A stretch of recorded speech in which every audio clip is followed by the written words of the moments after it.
Nochebuena, -10 grados. Mi padre me echó a la nieve por contestarle. Veía a mi familia abrir regalos por la ventana, hasta que llegó la limusina de mi abuela. Me vio temblando, miró la casa y sentenció, demoler. Ni siquiera tuve tiempo de procesar la palabra antes de que las puertas de la limusina se abrieran de golpe. Dos hombres con trajes tácticos negros se movieron con la precisión de un equipo de extracción. No tocaron la puerta principal. No tocaron el timbre. Simplemente caminaron sobre el césped congelado, me flanquearon y me levantaron del montón de nieve como si fuera un activo de alto valor siendo recuperado de una zona de guerra. Mis extremidades estaban demasiado rígidas para protestar. El frío había pasado del dolor a un entumecimiento peligroso y pesado. Me llevaron 3 pasos y me depositaron en el asiento trasero del coche. La puerta se cerró con un golpe sordo, sellando el viento, el hielo y la imagen de mi hermanastra, Valeria, abriendo el portátil que se suponía que era mío. El silencio dentro del coche era absoluto. El aire olía a cuero caro y a calor filtrado. Frente a mí se sentaba una mujer que no había visto en 7 años. La abuela Josefina. No parecía una abuela. Parecía un CEO a punto de iniciar una adquisición hostil. Su cabello plateado estaba cortado en un bob afilado que podría cortar cristal. Y llevaba un abrigo de cachemira que probablemente costaba más que mi fallida startup. No jadeó. No lloró ni preguntó si estaba bien. Las emociones eran ineficientes en una crisis. En cambio, se estiró hacia el asiento a su lado, cogió un pesado abrigo de lana y lo arrojó sobre mi cuerpo tembloroso. Aterrizó con un peso que se sentía como una armadura. Mete los brazos, ordenó. Su voz era grave, firme y desprovista de piedad. La hipotermia es una forma aburrida de morir, Elena. Me las arreglé con las mangas, mis dientes castañeteaban tan fuerte que pensé que podrían romperse. Me envolví en la lana, el calor picando mi piel congelada mientras la sangre comenzaba a circular de nuevo. Miré por la ventana tintada. A través del cristal, podía ver la silueta de mi padre, Ricardo, de pie en la ventana del salón, levantando una copa de vino. Parecía un rey observando su reino. No tenía idea de que el castillo ya estaba bajo asedio. ¿Solo? Tartamudeé, mi voz apenas funcionaba. Solo le dije que el pavó estaba seco. Eso es todo lo que dije. Josefina no me miró. Mantuvo sus ojos fijos en la casa, observando a su hijo. ¿Crees que esto es por un pavo? ¿Crees que estás sentada aquí congelándote por una crítica de aves de corral? Se volvió hacia mí entonces, sus ojos oscuros y analíticos. Aquí fue donde diseccionó la situación, no con simpatía, sino con precisión quirúrgica. No te encerró afuera por ser irrespetuosa, Elena. Te encerró afuera porque se sentía pequeño. Míralo, hizo un gesto hacia la ventana donde Ricardo ahora reía, representando la felicidad para su nueva esposa. Ese es un hombre con un ego de cristal. Un hombre débil solo se siente fuerte cuando hace sufrir a otra persona. Necesita un termómetro para medir su poder. Y esta noche, tus temblores son su prueba de vida. No es un castigo, Elena. Es combustible. Las palabras me golpearon más fuerte que el frío. Había pasado meses pensando que yo era el problema. Que mi fracaso con el negocio me había hecho indigna de amor. Que si tan solo me mantenía lo suficientemente callada, lo suficientemente obediente, podría recuperar mi lugar en la mesa. Pero Josefina estaba reescribiendo la ecuación. No era una mala hija. Solo era una batería para un narcisista. Cree que me está enseñando una lección, susurré, la comprensión asentándose como agua helada. Lo está haciendo, replicó Josefina, alcanzando el botón del intercomunicador. Pero está a punto de aprender que no es el único que puede enseñar. Pulsó el botón. Conductor, corte la electricidad de la casa principal. Observé, atónita, cómo las luces de la mansión parpadeaban y se apagaban. El árbol de Navidad se oscureció. La silueta de mi padre se congeló. Dentro de la limusina, la única luz provenía del tablero digital, proyectando un brillo azul en el rostro de Josefina. No sonreía. Esto no era un juego para ella. Era una corrección. Entra en calor, dijo, recostándose en el asiento de cuero. Aún no nos vamos. Quiero que vea el coche. Quiero que sepa que el jaque mate ya está sobre el tablero antes de que él se dé cuenta de que estamos jugando al ajedrez. Me senté en el lujoso asiento de cuero, el calor del abrigo de lana finalmente penetrando el frío hasta los huesos, y observé la casa a oscuras. Se veía diferente sin las luces. Menos como un castillo, más como una tumba. Quizás te preguntes por qué volví. ¿Por qué, después de que mi startup tecnológica implosionara y me dejara sin nada más que deudas y un ego herido, elegí regresar al único lugar que siempre me había hecho sentir pequeña? La respuesta no es poética. Fue financiera. Había apostado todo a un algoritmo que estaba 6 meses por delante del mercado, y me quedé sin fondos antes de que el mundo se pusiera al día. La bancarrota no era solo un estatus legal. Era una correa que me arrastró de vuelta a Aspen. Durante los últimos 3 meses, el precio de admisión para vivir bajo el techo de Ricardo fue mi dignidad. No fue un pago dramático y repentino. Era una cuota de suscripción que pagaba en cuotas diarias. Silencio cuando Patricia criticaba mi fracaso en el lanzamiento. Obediencia cuando Ricardo me sermoneaba sobre negocios de verdad mientras sorbía un whisky pagado por un fideicomiso que no se ganó. Sumisión cuando Valeria, mi hermanastra, me trataba como una becaria no remunerada en la casa de mi propia infancia. Me miré las manos. Todavía estaban rojas por el frío, pero el temblor se había detenido. No pensé que realmente lo haría, dije en voz baja. Pensé que estaba de farol. Josefina no apartó la vista de la casa. Esa es la trampa, ¿no? La normalización de la crueldad. No comienza con encerrarte en una tormenta de nieve. Si hubiera hecho eso el primer día, te habrías ido. No, comienza con las cosas pequeñas. Las bromas a tu costa, la forma en que te interrumpe, la forma en que te hace esperarlo.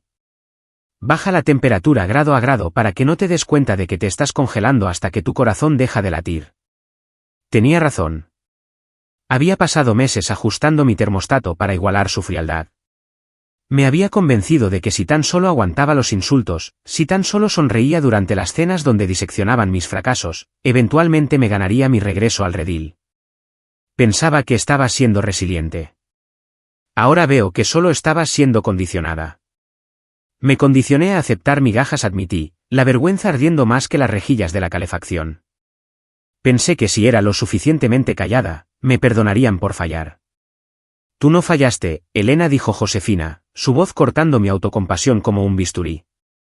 Intentaste algo difícil. Ellos nunca han intentado nada. Solo consumen. Y los parásitos siempre odian al anfitrión que intenta liberarse. Tocó la pantalla en la consola central. Apareció una transmisión en vivo conectada a las cámaras de seguridad dentro de la casa. El generador de respaldo aún no se había activado. Podía verlos en el salón, iluminados por la luz del fuego y el brillo de sus teléfonos. No estaban en pánico. No corrían hacia la ventana para ver si me estaba muriendo de frío. Estaban molestos. Míralos, ordenó Josefina. Observé el interior de la casa. El ambiente había pasado de la celebración a la irritación. Patricia gesticulaba salvajemente, su silueta afilada y dentada contra la luz del fuego. No necesitaba audio para saber lo que decía. Se quejaba de la inconveniencia. El apagón estaba arruinando la estética de su fiesta. Entonces vi a Valeria. Estaba sentada en el sofá sosteniendo una caja envuelta en papel plateado. Mi caja, la que había envuelto para mí, que contenía la última pieza de tecnología que poseía. Un portátil de alto rendimiento que había rescatado de la liquidación de mi empresa. Lo había llevado al salón con la intención de trabajar después de la cena. Rasgó el papel. Abrió la tapa. Incluso en la visión nocturna granulada de la cámara de seguridad, pude ver su sonrisa. Le dijo algo a Ricardo, riendo. Él asintió, sirviéndose otra copa en la oscuridad. No estaba preocupado por su hija en la nieve. Estaba dejando que su hijastra saqueara su cadáver. Está cogiendo mi portátil, dije, mi voz plana. Ahí está mi código. Mi propiedad intelectual. Lo está cogiendo porque cree que ya no existes, dijo Josefina. En sus mentes, ya te has ido. Borrada. Patricia probablemente le esté diciendo ahora mismo que estás teniendo una rabieta en algún lugar, que te fuiste corriendo para darles una lección. Está manipulando a esa chica para que crea que tu sufrimiento es una actuación. Vi a Ricardo levantar su copa de nuevo. Parecía cómodo. Parecía un hombre que creía ser dueño del mundo y de todos en él. Cree que la oscuridad es solo un apagón, dije. Cree que es el único que puede apagar las luces, corrigió Josefina. Está a punto de aprender que ni siquiera es dueño del interruptor. Cogió un elegante teléfono negro de la consola. No marcó. Simplemente pronunció una sola orden en el ejecutar fase 2. Entren en la propiedad. Las puertas del coche se cerraron con un pesado golpe mecánico.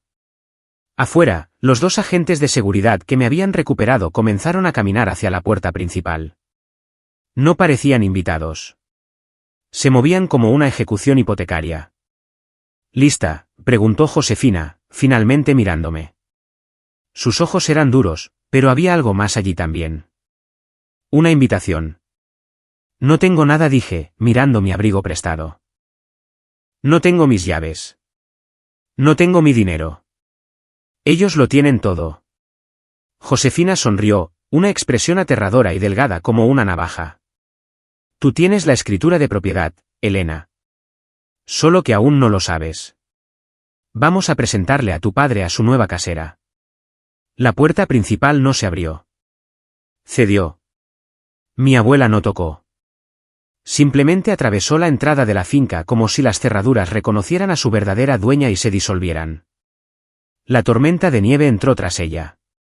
Un vórtice de nieve y viento que se arremolinó por el vestíbulo de mármol, matando el calor de la chimenea en segundos. La seguí 2 pasos por detrás, flanqueada por el equipo de seguridad. Me sentí como un fantasma que regresa para atormentar a los vivos. Mi abrigo era pesado. Mi cuerpo todavía se estaba descongelando, pero mi mente estaba afilada como una navaja. Observé la escena desarrollarse como un accidente de coche en cámara lenta. El salón era un cuadro de codicia interrumpida. El generador de respaldo finalmente se había activado, bañando la habitación con una dura luz amarilla de emergencia. Ricardo estaba a media risa, un vaso de cristal de whisky levantado en un brindis. Patricia admiraba un brazalete de diamantes en su muñeca.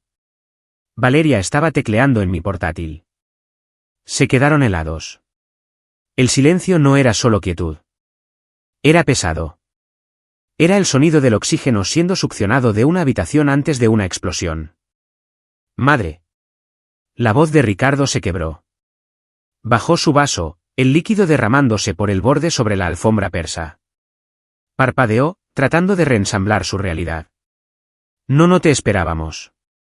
Las carreteras están cerradas. Josefina no lo miró. Caminó hacia el centro de la habitación, sus tacones resonando contra la madera como un mazo golpeando un estrado. No se quitó el abrigo. No sonrió. Miró las decoraciones navideñas, la pila de regalos, la comida en la mesa con el desapego clínico de un inspector de sanidad cerrando un restaurante contaminado. Apaga la música, dijo. No fue una petición. Valeria se apresuró a buscar el mando, con los ojos muy abiertos. El jazz navideño murió al instante. Ricardo dio un paso adelante, poniéndose la máscara que usaba para inversores y acreedores. El patriarca encantador e incomprendido. Josefina, ¿de verdad? Nos has dado un susto. Solo estábamos teniendo una tranquila velada familiar. Patricia, tráele una copa a mi madre. Debe estar helada. No tengo frío, Ricardo, dijo Josefina, su voz cortando su actuación. Pero Elena sí lo tenía. Se hizo a un lado, revelándome de pie en el pasillo. Vi cómo el color desaparecía del rostro de Patricia. Valeria se puso mi portátil en el regazo, tratando de ocultarlo con un cojín. Ricardo no parecía avergonzado. Parecía molesto, como un mago cuyo truco ha sido revelado por un espectador impertinente. Elena suspiró, sacudiendo la cabeza con falsa decepción. Veo que fuiste corriendo a ver a tu abuela. Siempre la víctima, ¿no es así? Te lo dije, madre. Estaba teniendo una rabieta. Se fue de casa porque le ofrecí algunas críticas constructivas sobre su negocio. Justo iba a salir a buscarla. Estabas sirviéndote un whisky, dije. Mi voz era ronca por el frío, pero firme. Y echaste el cerrojo. Detalles. Ricardo hizo un gesto displicente con la mano. Es una casa con corrientes de aire. Estábamos protegiendo las tuberías. Josefina se volvió hacia el hombre que estaba a su lado. No lo había notado en la limusina, pero había entrado con el silencio de una sombra. Llevaba un traje que costaba más que un sedán mediano y sostenía un maletín de cuero. El señor Vargas, el tiburón de la familia. ¿Está establecida la cronología?, le preguntó Josefina. Sí, señora, respondió Vargas. Tenemos los registros de seguridad de la puerta, las imágenes térmicas del coche y la marca de tiempo del encierro. 45 minutos de exposición, como mínimo. En la mayoría de las jurisdicciones, eso es intento de homicidio. En esta familia, lo llamamos un incumplimiento de contrato. Ricardo se rió. Fue un sonido nervioso y quebradizo. ¿Contrato? ¿De qué estás hablando? Esta es mi casa. Disciplino a mi hija como me parece. Ahí, dijo Josefina, es donde te equivocas. Hizo un gesto a Vargas. Él colocó el maletín en la mesa de centro, justo encima de un plato de aperitivos intactos. El sonido de los pestillos al abrirse resonó en la habitación como disparos. Tú no eres el dueño de esta casa, Ricardo, dijo Josefina suavemente. Nunca lo fuiste. La arrogancia de Ricardo flaqueó. Tengo la escritura. Me la firmaste hace 10 años. Está en la caja fuerte. Tienes un trozo de papel, corrigió Josefina. Tienes una falsificación que te permití conservar porque te mantenía callado y fuera de mi cartera. Pero la tinta del documento real se secó hace 26 años. Sacó un único documento grueso del maletín y lo dejó caer sobre la mesa. No parecía una tarjeta de Navidad. Parecía una orden de desalojo. Lee la línea del beneficiario, Ricardo. Él lo cogió. Sus manos temblaban ahora. Observé sus ojos escanear el texto legal. Observé el momento exacto en que su mundo se acabó. ¿Esto dice? ¿Tartamudeó? Dice que la finca, la tierra y toda la Harrison Holding Company se pusieron en un fideicomiso ciego, dijo Josefina. Para ser transferido a la primera heredera mujer en su 26º cumpleaños. Se volvió hacia mí. Feliz cumpleaños, Elena. La habitación dio vueltas. Miré a mi padre. Ya no miraba el documento. Me miraba a mí, y por primera vez en mi vida, no vi al tirano que controlaba mi asignación, mis elecciones de carrera y mi autoestima. Vi a un ocupa. Tú, susurró Ricardo, el veneno volviendo a su voz. Tú lo sabías. Lo planeaste. No sabía nada, dije, la revelación inundándome como una marea cálida. Pensaba que estaba en la quiebra. Pensaba que no tenía hogar. Lo estás, escupió Patricia, poniéndose de pie. Esto es ridículo, Josefina. No puedes dárselo todo a ella. Es una fracasada. Hundió su propia empresa. No puede dirigir una finca. Ella no hundió su empresa, dijo Josefina fríamente. Fue saboteada. Rastreamos las ventas en corto de sus acciones. Patricia, sabemos que Ricardo usó su influencia para asustar a sus inversores para que ella volviera arrastrándose a casa. La necesitaba aquí.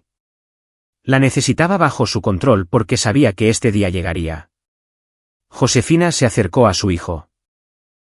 Le rompiste la pierna para poder ofrecerle una muleta.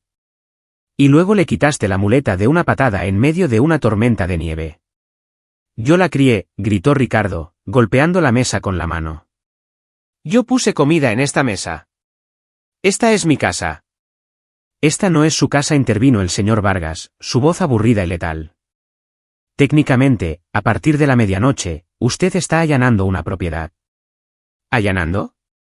El rostro de Ricardo se puso morado. Soy su padre. Biológicamente, sí, dije, entrando en la habitación. Caminé hacia Valeria, que se encogió en los cojines del sofá. Me agaché y le quité mi portátil de las manos. No se resistió. Pero legalmente, solo eres una carga que he heredado. Miré el documento sobre la mesa. Mi nombre estaba allí, impreso en tinta negra. No era solo una casa. Era libertad. Era el capital que necesitaba para reiniciar mi vida. Era el arma que necesitaba para acabar con la suya. ¿Qué desea hacer, señorita Harrison?, me preguntó Vargas. No le preguntaba a Josefina. Me preguntaba a mí. La transferencia de poder era absoluta. Miré a Ricardo. Jadeaba, sudaba, sus ojos se movían por la habitación, buscando un ángulo, una mentira, una salida. Me miró y lo vi preparándose para suplicar. Iba a jugar la carta de la familia. Iba a hablar de sangre y lealtad y de todas las cosas que me había congelado hacía una hora. Lo quiero fuera, dije. ¿Ahora? ¿Ahora?, preguntó Vargas. La tormenta está empeorando, lloró Patricia. No puedes echarnos con este tiempo. Miré la ventana donde había estado, temblando. Miré el pesado abrigo que Josefina me había puesto sobre los hombros.